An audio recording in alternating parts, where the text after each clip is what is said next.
علم القرآن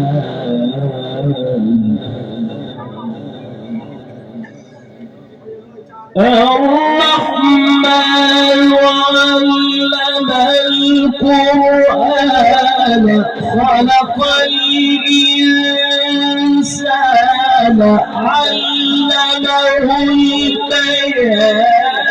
الشمس والقمر بحسبان والنجم والشجر يسجدان